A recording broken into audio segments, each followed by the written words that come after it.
আসসালামু আলাইকুম ওয়া রাহমাতুল্লাহি ওয়া বারাকাতুহু। শবে বরাত সম্পর্কে একটি খুবই গুরুত্বপূর্ণ প্রশ্ন করা হয়েছে, কারণ আর মাত্র একদিন অর্থাৎ আগামী কাল শবে বরাত আসছে। তাই মানুষের মনে অনেক ধরনের প্রশ্ন জেগে উঠছে। বিশেষ করে সোশ্যাল মিডিয়ায় আমরা তিন ধরনের মানুষ দেখতে পাই।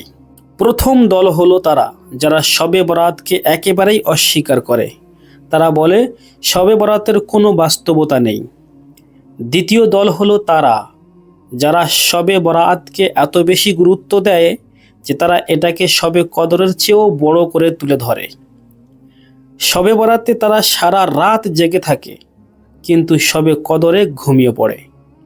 আর তৃতীয় দল হলো তারা যারা শবে বরাতকে সেই অবস্থানেই রাখে যে অবস্থান কোরআন ও হাদিস দ্বারা প্রমাণিত।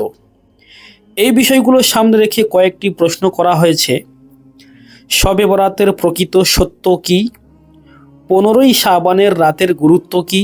আরব দেশগুলোতে কেন এই রাতকে গুরুত্ব দেওয়া হয় না?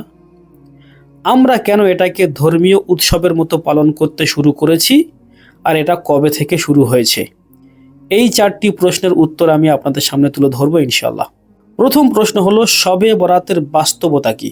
দেখুন, শাবান মাসের 15 তারিখের রাতকে শবে বরাত বলা হয়। এই রাত অত্যন্ত ফজিলতপূর্ণ রাত। এই রাতে আল্লাহ তাআলা অসংখ্য গুনাহগার বান্দাকে ক্ষমা করে দেন। আল্লাহর রহমত ও দয়া বৃষ্টির মতো বর্ষিত হয়।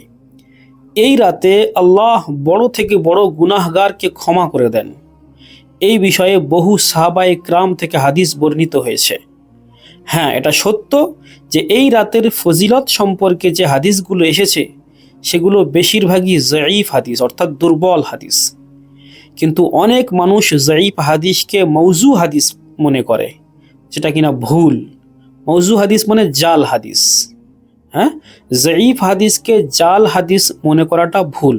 জঈফ হাদিস মানে দুর্বল হাদিস, তবে তার গ্রহণযোগ্যতার মান একটু কম। যেমন একটা বড় ব্র্যান্ড আর একটা ছোট ব্র্যান্ডের পণ্যের পার্থক্য থাকে। দুটোই পণ্য, দুটোই প্রোডাক্ট, কিন্তু মানের মধ্যে পার্থক্য রয়েছে। ঠিক তেমনি সহি হাদিস আছে, হাসান হাদিস আছে, আর জঈফ হাদিস আছে। জঈফ হাদিস এটা হাদিস, কিন্তু জাল নয়। জাল হাদিস একেবারেই গ্রহণযোগ্য নয়, কিন্তু জঈফ হাদিস কিছু ক্ষেত্রে গ্রহণযোগ্য, বিশেষ করে ফজিলতের ক্ষেত্রে। শবে বরাতের ফজিলত প্রায় 10 জন সাহাবীর মাধ্যমে বর্ণিত হয়েছে। তাই এই রাতের ফজিলত নফল ইবাদাতের স্তরে প্রমাণিত। এবার চলুন, আরব দেশগুলো কেন গুরুত্ব দেয় না?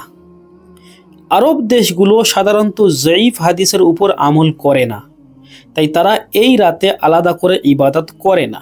যেমন আপনি দেখবেন তারা ফরজ নামাজ পড়ে দ্রুত চলে যায়, সুন্নত নফল কম পড়ে।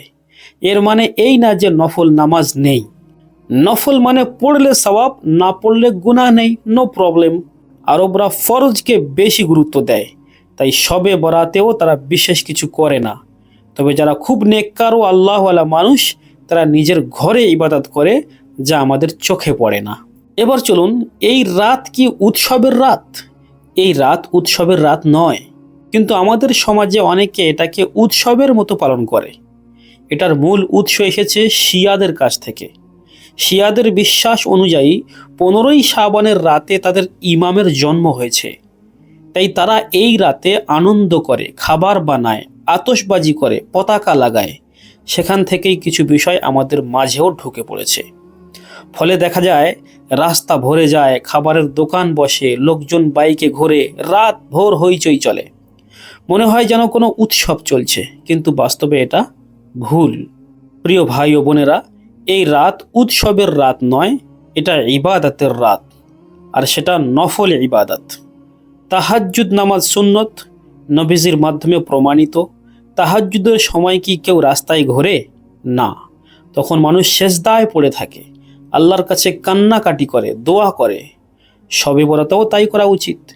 ফরজ নামাজ মসজিদে পড়ুন, নফল ইবাদত ঘরে করুন, কারণ নফল ইবাদত ঘরে করা উত্তম। নবীজি বলেছেন, তোমাদের ঘরকে কবরস্থান বানিও না, অর্থাৎ তোমরা তোমাদের ঘরে ইবাদত করো। শবে বরাতে আপনি চাইলে 1 ঘন্টা, 2 ঘন্টা, 4 ঘন্টা বা পুরো রাত ইবাদত করুন, ঘরে করুন বা মসজিদে করুন, কিন্তু এদিক ওদিক ঘোরা নয়, খাওয়া দাওয়ার আড্ডা নয়, হইচই নয়, এটা উৎসব নয়, হালুয়া বানানো, আতশবাজি করা, এগুলো ইসলামের শিক্ষা নয়। শবে কদর ও শবে বরাতের মধ্যে পার্থক্য কি?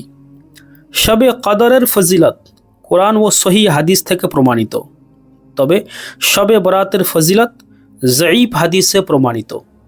যেমন ফরজ নামাজ আর নফল নামাজের মধ্যে পার্থক্য। তাই শবে বরাতকে শবে কদরের চেয়েও বড় বানানো ভুল। 3 ধরনের মানুষের কথা আবার মনে রাখুন। যারা বলে শবে বরাত কিছুই না, ভুল কথা। যারা এটাকে সবচেয়ে বড় রাত বানায়, এটাও ভুল কথা। যারা এই রাতকে সঠিক সীমার মধ্যে মানে, এটাই হলো সঠিক পদ্ধতি। যতটুকু পারো ইবাদত করো, ইবাদতেই উদ্দেশ্য, জেগে থাকা উদ্দেশ্য নয়। এই রাত খাবার বানানোর নয়, উৎসবের নয়, অযথা জাগার নয়। এটা নামাজের রাত, দোয়া করার রাত, তওবা করার রাত। মুসাল্লা বিছাও, নামাজ পড়ো, আল্লাহর কাছে ক্ষমা চাও। 1 ঘন্টা হোক, 2 ঘন্টা হোক, মন দিয়ে করো। আমি আশা করি আপনারা বুঝতে পেরেছেন। এই কথাগুলো আপনার বন্ধু বান্ধবের কাছে শেয়ার করুন। আসসালামু আলাইকুম ওয়া রাহমাতুল্লাহি ওয়া বারাকাতুহু।